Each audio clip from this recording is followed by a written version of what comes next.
My name is Rana Florida. I'm CEO of the Creative Class Group. We're based in Toronto, New York, and Miami. I'm also a writer on business and entrepreneurship for Fast Company and the Huffington Post, and I'm author of the book Upgrade. Hi, I'm Dylan Lauren, CEO and founder of Dylan's Candy Bar. I am involved in all the creative, business, and strategic decisions of my company. My name is Jonas Talen. I'm Swedish, and I'm the CEO for the Absolut Elix company. I lead a team of very talented people who are trying to change the way people think about vodka and how they drink vodka. Matthew Sherman, owner and founder of Hugo Fresh. My main job is to make sure that our culture and our product live up to its original intention. So kind of like a steward of both our product and our people, making sure that we impact the community and that we always have the healthiest and freshest products for our community. I'm Lisa Leone, Vice President of Artistic Programs at the National Young Arts Foundation. And also I'm a photographer and filmmaker. So I'm in charge of putting all the programs together. I program Art Basel, different gallery shows we have, anything on campus, I oversee. So it's lots of stuff. Hi, Tom Punch, Global Executive Creative Director at Vice. So I oversee our creative department, our design offering and our sort of production on the partnership side of the business, and I work across 10 different channels, developing content ideas and looking at different ways in which we can partner with brands to create content on their behalf or on our behalf in a kind of partnership manner.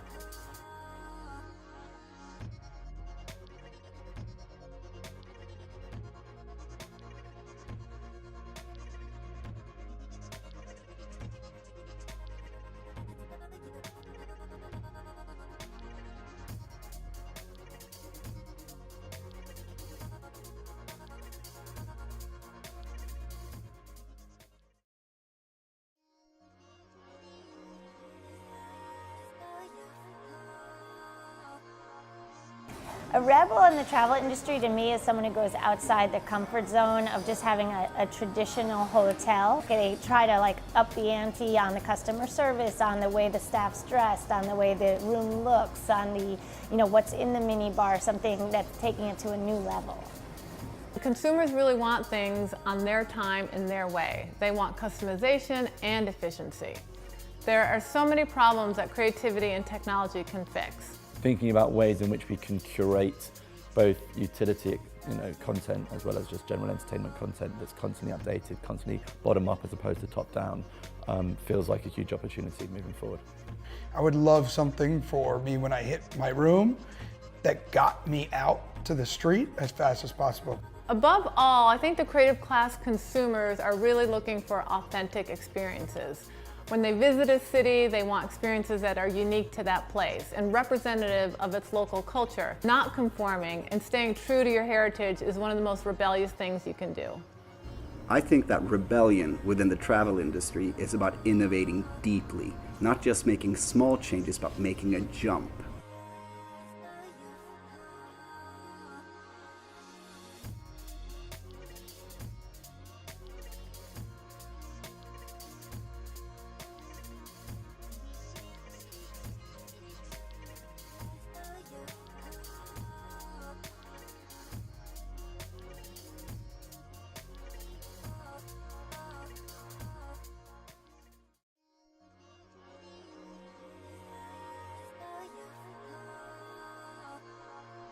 The most innovative campaigns are the most memorable to the Creative Class.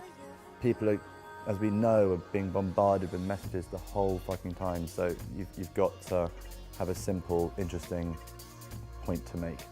The most successful campaigns, I think the ones that are visually captivating and clever. My view is that sort of traditional media is dead. I think people need to get experiences, to experience a culture. And then as marketeers, it's our jobs to amplify that experience through social media, get people to share these experiences. That is how we need to market today. The most effective campaign for us has been authentically communicating our passion for our product.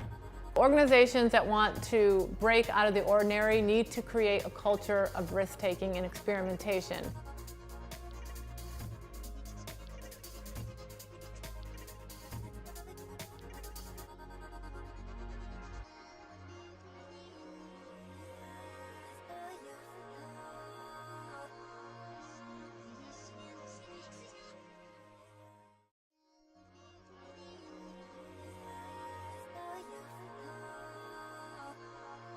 The creative class are highly intelligent.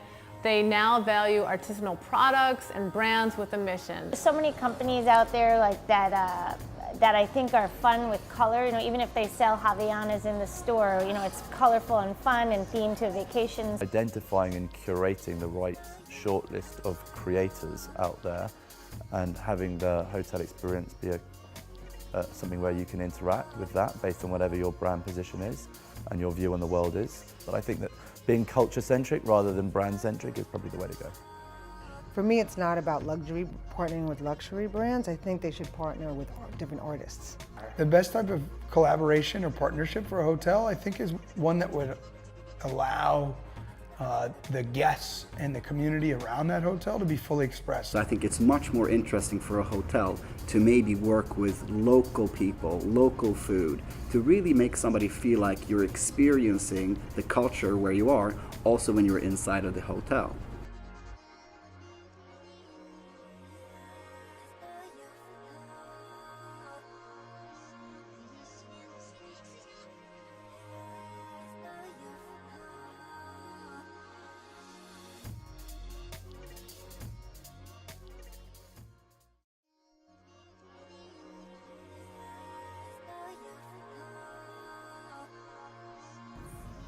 Local culture and environment is probably the most important thing for me. I don't want to be in a hotel that feels like I'm in New York when I'm in Bangkok. I would define rebellion in the travel industry as making things not so much about the hotel, but more about getting the people that are in the hotel and around the hotel to interact in different ways. Local culture and neighborhood are key to the creative class. A walled-off hotel in the remote part of the city is no longer an attractive option, even for a business traveler.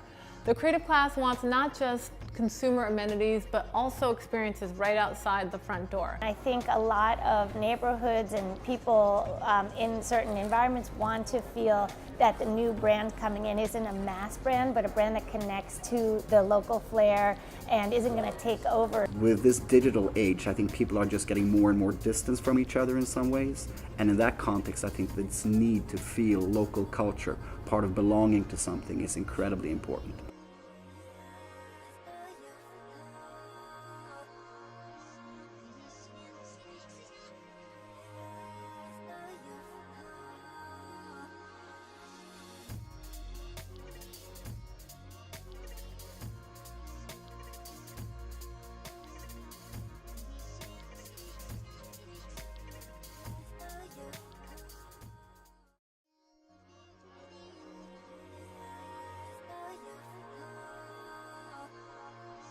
I think people are looking for maybe two specific things today.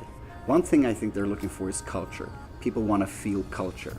The other thing I think is for people who travel a lot and go more on the business side, if you can make a hotel feel like you're just home, a home away from home, that would be incredibly powerful. But more recently, leisure and work times are crossing over, and so are the trends in the way we work.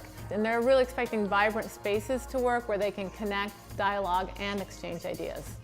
I think creative individuals, when coming to a new hotel, are looking for something that's going to visually stimulate them. Something that's spontaneous, unexpected. Connecting to something or someone or some place or some culture, that's at the heart of what makes, I think, an interesting travel experience, is some form of cultural exchange. It feels totally true. Great guest experience really comes down to the staff providing that experience. If staff are friendly and happy and generous with information and going out of their way to help you. Knowing what your guest wants and being there before they even ask for it is really makes an amazing experience.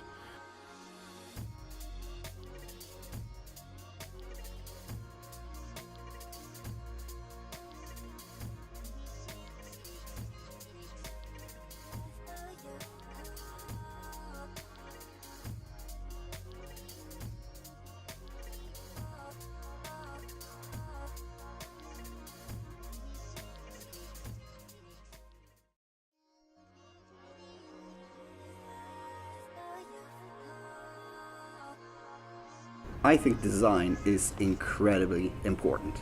because design is art, and art elicits emotion. And ultimately, if you get an emotion when you're stepping into a hotel, that's what you want to have. That's what you're going to remember. That's what you're going to be telling people about. Post the recent economic crisis, the very definition of design and luxury have changed. The luxury as we knew it was considered vulgar and gluttonous. So consumers really got to respect the design and artisanal components behind brands and products. I think our readers are like into a design aesthetic probably that's kind of simple and unpretentious. That's kind of how we've tried to approach our thinking, is just not trying to dress things up too much, but just kind of show it as it is.